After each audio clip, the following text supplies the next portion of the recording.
Shalom Besem Hamasya. Apa kabar saudaraku yang kekasih di dalam Tuhan Yesus Kristus? Kembali hari ini saya bersama hamba-hamba Tuhan yang ada di sekitar, bersama hari ini menaikkan doa dan penyembahan. Dan dalam bagian doa penyembahan sedikit saya akan menyampaikan kebenaran firman Tuhan yang terambil di dalam Filipi 4 ayat yang ke-13. Satu ayat yang tidak asing lagi bagi Bapak Ibu Saudara, karena kita sering mendengar di dalam kita bersekutu dengan Tuhan maupun di gereja-gereja di mana Bapak Ibu Saudara beribadah. Saudaraku, Filipi 4 ayat yang ke-13 demikian firman Tuhan. Segala perkara dapat kutanggung di dalam Dia yang memberikan kekuatan kepadaku. Segala perkara dapat kutanggung di dalam Dia.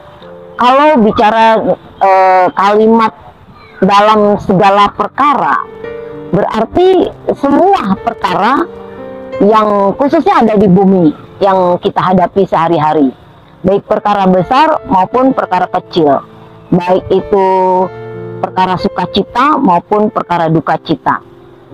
Sebagai umat yang dikasihi Tuhan, umat kesayangan Tuhan, memang kita ditaruhkan, ditempatkan di mana kita tinggal di tengah-tengah orang-orang yang belum percaya kepada Tuhan Yesus.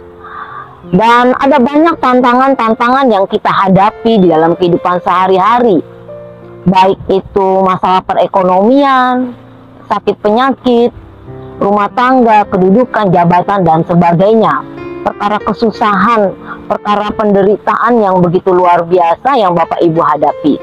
Tapi satu hal, saudara ingat firman Tuhan, bahwa Yesus berkata dalam segala perkara. Sebab segala perkara dapat kutanggung di dalam Dia. Kalau saudara ada di dalam Yesus dan Yesus ada di dalam saudara, kita adalah satu. Ya, otomatis apa yang saudara rasakan, sakitkah, Yesus merasakan. Sukacitakah, Yesus merasakan.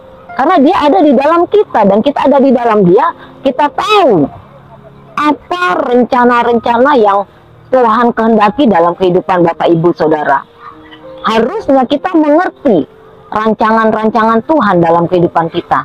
Dan Dia memberikan rancangan yang baik, masa depan yang baik, rancangan damai sejahtera, dan bukan rancangan kecelakaan. Jadi kalau Tuhan berkata segala perkara dapat aku tanggung di dalam Dia, saudara harusnya yakin, tidak setengah-setengah.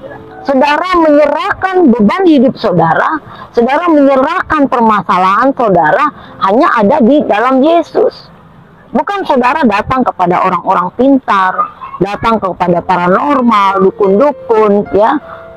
Saya bicara di sini sebagai anak-anak Tuhan, hendaknya saudara datang kepada Tuhan yang saudara sembah, bukan kepada orang-orang yang di luar Yesus.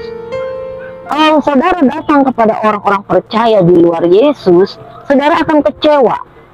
Yang kedua, ada tuntutan yang mereka minta. Kalau kita berkompromi dengan kuasa-kuasa yang bukan daripada Tuhan, tentunya ada timbal balik, tuntutan yang timbal balik. Tetapi kalau saudara menyerahkan hidup saudara hanya kepada Tuhan Yesus Kristus, Dia tidak pernah meminta timbal balik, Dia tidak pernah pamrih, dan Dia tidak pernah menuntut. Sebab itu saudara yakinkan bahwa di dalam segala perkara yang kita hadapi, Yesus campur tangan. Allah turut bekerja di dalam segala perkara untuk mendatangkan sesuatu kebaikan. Nah, jika saudara hari ini sedang menghadapi masalah pergumulan yang berat, beban yang berat, percaya ketika saudara menyerahkannya kepada Yesus Kristus Tuhan, segenap hati, saudara tidak akan kecewa. Dan Dia akan bertindak menyelesaikan perkara-perkara saudara. Tidak ada sesuatu yang mustahil bagi Tuhan, saudara. Karena Dia sendiri berkata, akulah jalan. Kalau di kanan kiri Bapak Ibu Saudara, depan belakang sudah tidak ada jalan, saudara lari ke atas. lihat ke atas, berseru kepada Yesus. Dia adalah jalan. Dan dia akan membuka jalan buat Bapak Ibu Saudara.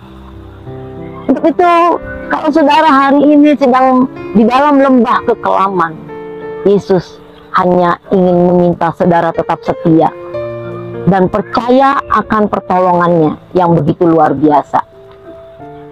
Saya percaya Bapak Ibu Saudara punya masalah, punya salib masing-masing yang berbeda-beda. Salib itu berat atau tidak, saudara yang tahu dengan Tuhan Yesus. Tapi satu hal saya mau katakan di sini, percaya dan setia akan janji-janji Tuhan. Kalau saudara dengan segenap hati percaya, Yesus akan memberikan pertolongan saudara. Saya sudah mengalami banyak mujizat-mujizat Tuhan. Saya sudah mengalami banyak pertolongan Tuhan yang luar biasa dalam hidup saya. Dan sampai saat ini, saya percaya kuasanya masih tetap nyata.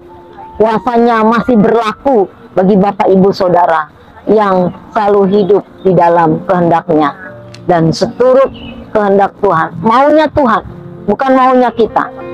Sebab itu pastikan kalau saudara sudah menyerahkan hidup saudara hanya kepada Tuhan, maka Dia, Yesus Kristus, akan menanggung beban hidup saudara. Dan pastinya kalau Yesus yang Maha Kuasa itu yang menanggung beban hidup saudara, pastinya Dia akan buka jalan saudara. Tidak mungkin tidak ada jalan, cuma waktu yang Tuhan inginkan. Waktu kesabaran saudara menanti janji Tuhan, waktu saudara untuk setia kepada Tuhan, itu yang Tuhan mau. Sebab itu tetap setia, tetap semangat mengiring Tuhan Yesus Kristus. Harus komitmen, sekali Yesus tetap Yesus. Tuhan Yesus memberkati. Shalom.